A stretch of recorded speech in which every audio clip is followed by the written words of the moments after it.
വാ മക്കളെ. അയ്യോ, സ്ട്രെച്ചർ എടുക്കണോ അതോ വീൽ ചെയർ മതിയോ ഡോക്ടർ? വീൽ ചെയർ മതി. ഇതിപ്പോ സാരമില്ല. യാത്രാക്ഷീണം കൊണ്ടുള്ള തളർച്ചയാ മിനിസ്റ്റർക്ക്. മാറിക്കോളൂ. ഓ, ഒന്ന് പിടിച്ചോ. പതുക്കെ പതുക്കെ തലയൊന്ന് നിർത്തി. മതി. പതുക്കെ.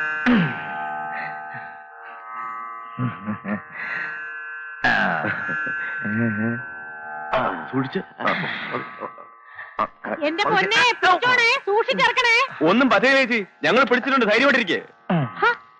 ഞാൻ അവിടെ പറഞ്ഞതല്ല, ഈ വാഷിംഗ് മെഷീൻ ഇറക്കുമ്പോ തട്ടയും മുട്ടയും ചെയ്യാതെ ഇറക്കണേന്നാ. ഒന്ന് സൂക്ഷിച്ചിറക്കടോ. അങ്ങോട്ട് കൊണ്ടുപോ. നിന്നെ നിങ്ങൾ അറിയാൻ അകത്തോട്ടെങ്ങാനും കിടത്ത്. ഞാനിവിടെ നിന്നില്ലെങ്കിൽ ശരിയായല്ല. അയ്യോ, വളരെ കോസ്റ്റ്ലി. യാത്രയൊക്കെ സുഖമായിരുന്നു. ഇനിയാണ് നമ്മുടെ കളി തുടങ്ങാൻ പോകുന്നത്. ഏറ്റന്നേ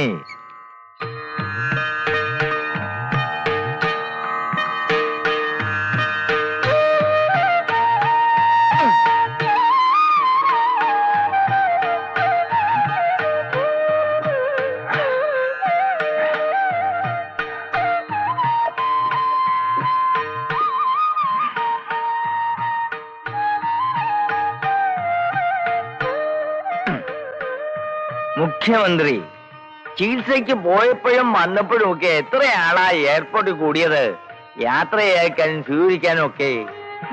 ഞാനൊരു മന്ത്രിയല്ലേ. ചേട്ടൻ വിഷമിക്കാതെ.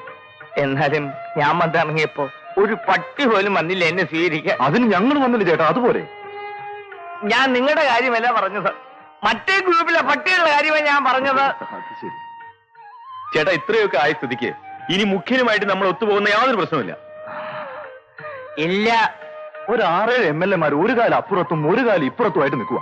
നമ്മൾ അവരെ വലിച്ച് ഇങ്ങോട്ടിടുന്നു, എന്നിട്ട് മുഖ്യനെ വലിച്ച് താഴെ ഇടുന്നു. ഓ, അത് വല്ലതും നടക്കുവോ? എനിക്കിത് കേൾക്കുമ്പോഴാ എന്റെ അരിശം വരുന്നത്.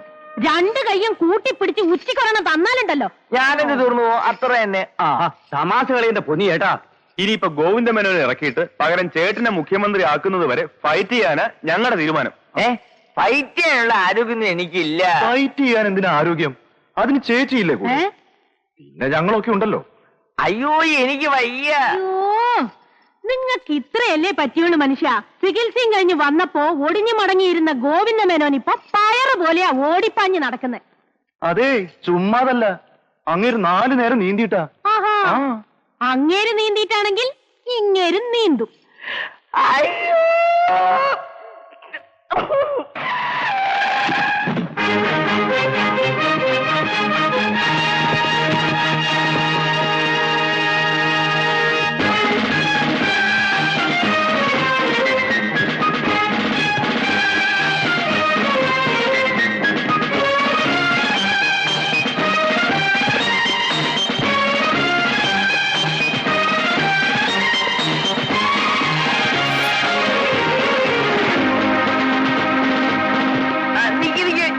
ഞാനൊന്ന് പറഞ്ഞോട്ടെ. എന്റെ പൊന്നു സുലേനെ, എനിക്ക് നീന്താൻ വയ്യ. പിന്നെ നിങ്ങൾ വെള്ളമില്ലാത്തടത്ത് കിടന്ന് നീന്തുന്ന ഞാൻ എത്ര തവണ കണ്ടിട്ടുള്ള. ഒന്ന് നീന്തു മനുഷ്യ. അയ്യോ, ചോണ. അയ്യോ,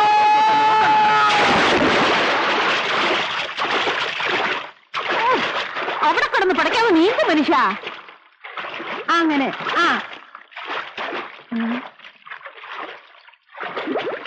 അങ്ങനെ.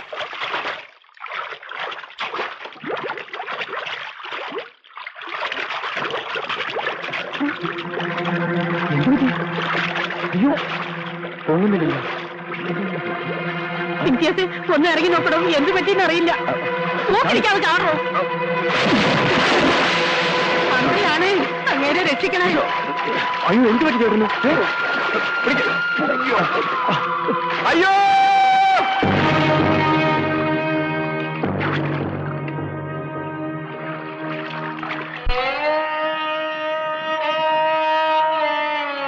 വിദേശ ചികിത്സ കഴിഞ്ഞെത്തിയ മന്ത്രി മറുകണ്ഠം മാധവൻ വ്യായാമാർത്ഥം നീന്തുന്നതിനിടയിൽ ഹൃദയാഘാതം മൂലം നിര്യാതനായി.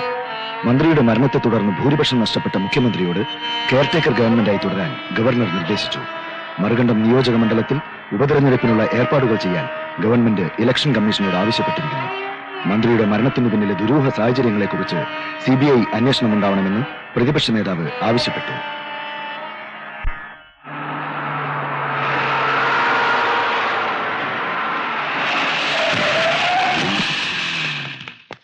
നമസ്കാരം സാർ. നമസ്കാരം നമസ്കാരം. ആ എല്ലാവരും എത്തിയോ? സാർ. സാർ, മന്ത്രി മാധവന്റെ മരണത്തെ കുറിച്ച് അന്വേഷണ കമ്മീഷൻ റിപ്പോർട്ട് വരട്ടെ, എന്നിട്ട് പറയാം. പിന്നെ നീന്തൽക്കുളത്തിൽ ഹൃദയസ്തംഭനം എന്നാണ് മെഡിക്കൽ റിപ്പോർട്ട്. അതൊക്കെ നിങ്ങൾ പറഞ്ഞതല്ലേ? മരണത്തിന്റെ പിന്നിലെ ദുരൂഹതകളെ കുറിച്ച് ദുരൂഹമായ സാഹചര്യങ്ങളിൽ സംസ്ഥാനത്ത് ഒരു മന്ത്രിയുടെ മരണം ഇത് ആദ്യമായിട്ടാണ്.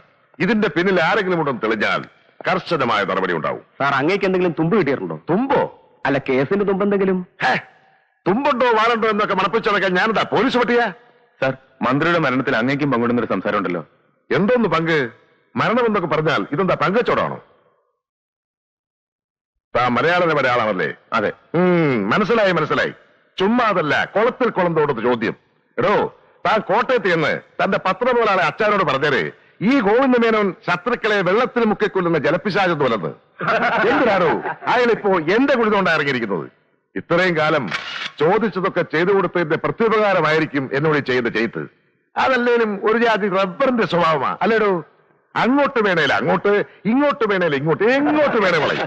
സാർ, ഉപതെരഞ്ഞെടുപ്പ് സ്ഥാനാർത്ഥി ഇന്നും തീരുമാനിക്കും. ഹൈക്കമാൻഡിന്റെ ഒബ്സർവർ വന്നിട്ടുണ്ട്. എനിക്കൊരു അല്പ തിരക്കുണ്ട്. നിങ്ങളെയൊക്കെ പിന്നെ കാണാം. ശരി ശരി സാർ. ഈ ഇരിപ്പിരിക്കാൻ തുടങ്ങിയിട്ട് നേരം കുറെ ആയല്ലോ. വന്നല്ലോ. നമസ്കാരം. നമസ്കാരം. ഇരിക്കൂ ഇരിക്കൂ.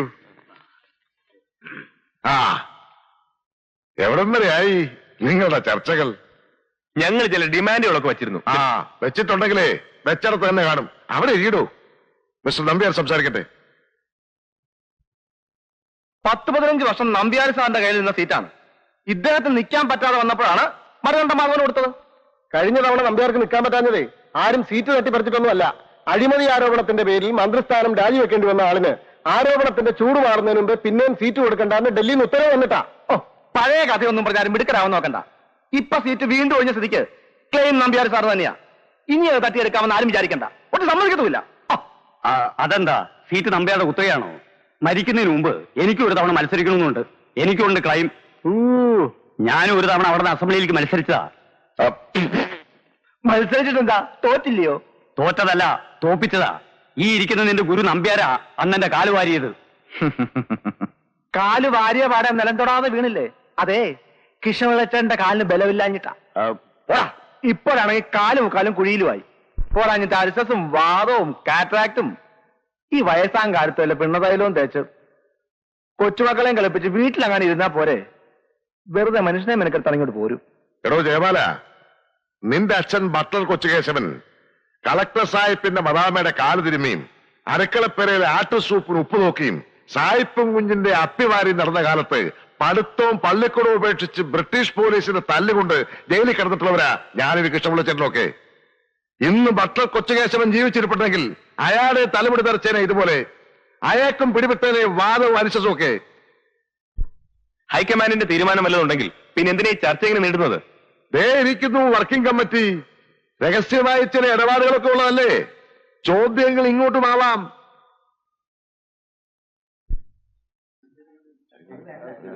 അതെങ്ങനെ വാ വിളിച്ചൊന്നും പറയില്ലെന്ന് വാശി പിടിച്ചാ പിന്നെ ഞാൻ എന്ത് വേണം? അന്നാക്കിലിട്ട് കുത്തണോ? നിങ്ങൾ രണ്ടാളുടെയും കൂട്ടും കൂടിയാട്ടവും ഒക്കെ ഞങ്ങൾ ഒരുപാട് കണ്ടതാ. സസ്പെൻസ് വേണ്ട. എന്താ ഹൈക്കമാൻഡിന്റെ നിലപാട്? നമ്പ്യാരുടെ ക്ലെയിം ഹൈക്കമാൻഡ് അംഗീകരിക്കുന്നുണ്ട്. പക്ഷേ എന്തോന്ന് അവിടെ ഇരിക്കടോ. ഹൈക്കമാൻഡിന്റെ സെൻട്രൽ ഓഫീസിലെ കമ്പ്യൂട്ടർ നമ്പ്യാരുടെ പേര് റിജക്ട് ചെയ്തിരിക്കുന്നു. എനിക്ക് പറയാനുള്ളത് എന്താണാവോ? സാമുദായികമായി ഞങ്ങൾക്ക് മുൻതൂക്കമുള്ളതുകൊണ്ട് സീറ്റ് എനിക്ക് തന്നെ തരണമെന്നാണ്. അയ്യോ, മുൻതൂക്കത്തിന്റെ വിശേഷമൊക്കെ പറയാതെ തന്നെ ഞങ്ങൾക്ക് അറിയാവേ. പറഞ്ഞു തീരട്ടെ പറയാമേ. അവിടെ ഇരിക്കേ. സിഎംഎ, പഴയ അടവ് തന്നെ ഒരിക്കൽ കൂടി അല്ലേ? നന്നായി. പക്ഷെ ഒന്നുണ്ട്, മാധവൻ മരിച്ചതോടെ നിയമസഭയിൽ ഭൂരിപക്ഷം നഷ്ടപ്പെട്ട ഒരു സർക്കാരിനെ വെച്ചാണ് നിങ്ങൾ ഈ സർക്കസ് കളിക്കുന്നത്. ഉപതെരഞ്ഞെടുപ്പിൽ പാർട്ടിയുടെ സ്ഥാനാർത്ഥി പരാജയപ്പെട്ടാൽ അന്ന് അവസാനിക്കും നിങ്ങളുടെ ഈ ഞാണന്മേൽ കളി. അത് മറക്കണ്ട. പാർട്ടിയുടെ സ്ഥാനാർത്ഥി ഞാനല്ലാതെ മറ്റാരായാലും ഒരു കാര്യം ഉറപ്പാണ്, തോൽവി. ഒപ്പം നിങ്ങളുടെ പതനവും. പേടിപ്പിക്കാതോ. നഷ്ടപ്പെട്ടാൽ എനിക്ക് മാത്രമല്ല എല്ലാവർക്കും കൂടിയാ. കൂടിപ്പോയാൽ എനിക്ക് രാജ്ഭവൻ വരെ ഒന്ന് പോകേണ്ടി വരും. അത്ര തന്നെ. നിയോജക മണ്ഡലത്തിലെ ഡിസൈസീവ് മാർജിനൽ വോട്ട്സ്, അതായത് അളന്ന് കീറി ഭൂരിപക്ഷം തീരുമാനിക്കുന്ന നിർണായകമായ വോട്ടുകൾ ഹിന്ദുസ്ഥാനിക്കാരുടേതാണ്. അവർ നമ്മുടെ കൂടെ നിന്നിട്ടുള്ളൂ. അവിടം കൊണ്ടേ നമ്മൾ ജയിച്ചിട്ടുള്ളൂ. അവർ കൈവിട്ടാൽ നമ്മൾ തോക്കും, മന്ത്രിസഭ വീഴും. ഹിന്ദുസ്ഥാൻ ചേരിക്കാർ ഒറ്റക്കെട്ടായ തീരുമാനമെടുത്തിട്ടുണ്ട് ഇലക്ഷൻ ബഹിഷ്കരിക്കാൻ. അവരുടെ കുടിവെള്ള പ്രശ്നത്തിന് പരിഹാരം കാണാമെന്ന് പറഞ്ഞാണ് കഴിഞ്ഞ തവണ മറുകണ്ഠ മാധവനെ ജയിപ്പിച്ചത്. എന്നിട്ട് നമ്മൾ അവരെ പറ്റിച്ചു. ഇനി അവർക്ക് നമ്മുടെ കൂട്ടത്തിൽ ഒറ്റ നേതാവിനെ മാത്രമേ വിശ്വാസമുള്ളൂ, ഈ ഇരിക്കുന്ന കുഞ്ഞിക്കണ്ടൻ നമ്പ്യാരെ. സമ്മതിച്ചു, സത്യമാണ്. എടോ, ഈ സിറ്റുവേഷനൊക്കെ പണ്ടേക്ക് പണ്ടേ ഞാൻ ഇന്റലിജൻസ് വഴി ഗ്രഹിച്ചതാ. അതൊക്കെ തക്ക സമയത്ത് തന്നെ ഡൽഹിയെ ധരിപ്പിക്കുകയും ചെയ്തിട്ടുണ്ട്. എന്താ വേണ്ടതെന്ന് അവിടെ നിന്നുള്ള കത്തിൽ വ്യക്തമായി നിർദ്ദേശിച്ചിട്ടുമുണ്ട്. തമ്മിത്തല്ലും തെറിവിളിയുമായി ആകെ താറുമാറായിട്ടുള്ള നമ്മുടെ പാർട്ടിയുടെ പേരിൽ, പാർട്ടി ചിഹ്നത്തിൽ ഈ ഉപതെരഞ്ഞെടുപ്പിൽ ആരെങ്കിലും മത്സരിച്ചാൽ അയാൾ തോക്കും. അത് ഹൈക്കമാൻഡിന് ഉറപ്പാണ്. പകരം പൊതുസമ്മതനായ സാധാരണക്കാരിൽ ഒരാളെ പാർട്ടി പിന്തുണയോടെ സ്ഥാനാർത്ഥിയാക്കി നിർത്തണം. അങ്ങനെ ഒരാളെ കണ്ടെത്താനും സ്ഥാനാർത്ഥിയാക്കി നിർത്തി ജയിപ്പിച്ച് ഈ മന്ത്രിസഭ നിലനിർത്താനും കുഞ്ഞിക്കണ്ണൻ നമ്പ്യാരെ തന്നെ ചുമതലപ്പെടുത്താനാണ് ഹൈക്കമാൻഡ് ആവശ്യപ്പെടുന്നത്.